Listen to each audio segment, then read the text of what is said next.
Miren, Colombia ahora mismo está en medio de una tormenta perfecta. Para que se hagan una idea, es un año preelectoral clave y al mismo tiempo toda una serie de crisis están chocando entre sí. Esto está llevando al país a una encrucijada que sin duda va a definir su futuro. Entonces, la pregunta del millón es, ¿por qué el 2025? ¿Qué tiene de especial este año para que se hable de un punto de quiebre? Bueno, para entenderlo hay que sumergirse en una red muy compleja de divisiones políticas, económicas y sociales que están a punto de estallar. Ok, para entender todo este lío, tenemos que empezar por la base, por la grieta más grande de todas, la división política. Imaginen que es como una fractura en los cimientos de una casa, que hace que todo lo demás se tambalee y amenaza con derrumbarlo todo. Y bueno, esta imagen de un país literalmente partido en dos no lo dice prácticamente todo. En el ring político tenemos una pelea de fondo entre dos visiones que no podrían ser más distintas. De un lado está el gobierno de Gustavo Petro, intentando sacar adelante su proyecto de izquierda enfocado en reformas sociales y en mostrar resultados. Del otro, pues, la oposición, con el expresidente Álvaro Uribe a la cabeza, haciendo todo lo posible para frenar esas reformas y, claro, para consolidar un bloque conservador con la mira puesta en las elecciones de 2026. Y claro, ¿cuál es el resultado de este choque de trenes? Pues un bloqueo casi total. El país está prácticamente paralizado. La desaprobación de Petro supera el 60%, lo que le quita mucho margen de acción. En el Congreso, las reformas importantes, nada, no pasan.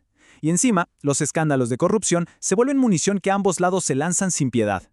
La cosa está tan trabada que el propio presidente ha tenido que llamar a la gente a las calles, casi como un intento de gobernar desde ahí, porque en las instituciones no puede avanzar.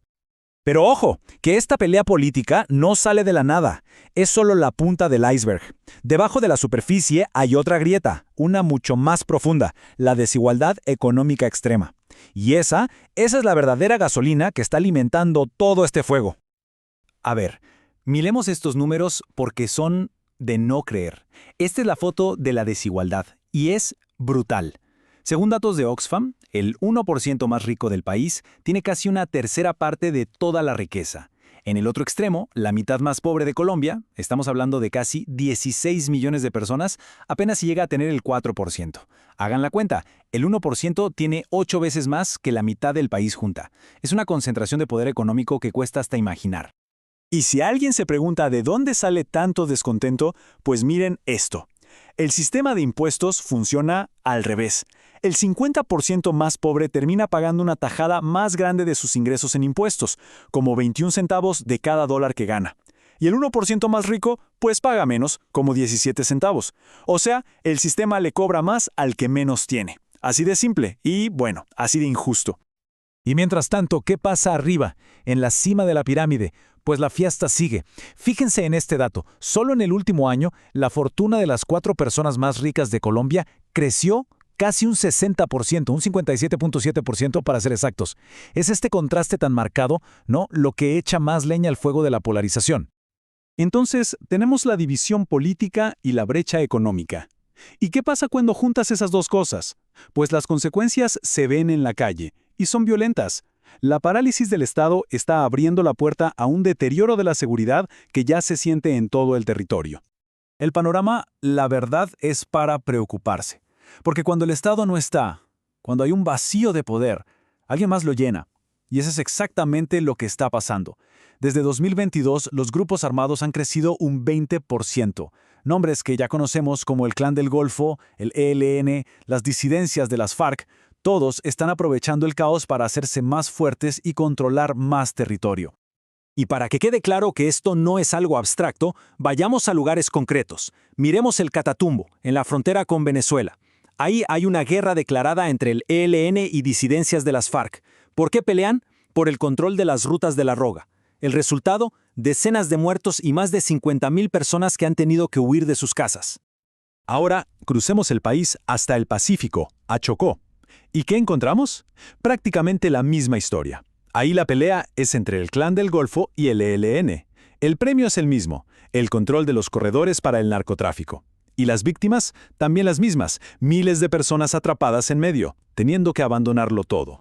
Y un último ejemplo, en el Cauca. La lógica es exactamente la misma. Una guerra declarada entre el ELN y disidencias de las FARC. ¿Por qué pelean? Por el control de las rutas de la droga. El resultado, decenas de muertos y más de 50,000 personas que han tenido que huir de sus casas. Ahora, crucemos el país hasta el Pacífico, a Chocó. ¿Y qué encontramos? Prácticamente la misma historia. Ahí la pelea es entre el Clan del Golfo y el ELN. El premio es el mismo, el control de los corredores para el narcotráfico. Y las víctimas, también las mismas, miles de personas atrapadas en medio, teniendo que abandonarlo todo. Y un último ejemplo, en el Cauca. La lógica es exactamente la misma. Una batalla por el control de los corredores que conectan la costa con el centro del país, una zona vital para las economías criminales. Todo esto lleva a una conclusión bastante sombría. Hay una frase de un análisis de Evan Ellis para Infobae que lo resume de una forma demoledora. Dice que Colombia está en una espiral descendente cuyo fondo aún no se vislumbra. Es una imagen muy fuerte, ¿no? Como caer sin saber dónde vas a parar. Y al final, toda esta crisis política, económica y de seguridad, ¿dónde aterriza? ¿Dónde se siente de verdad?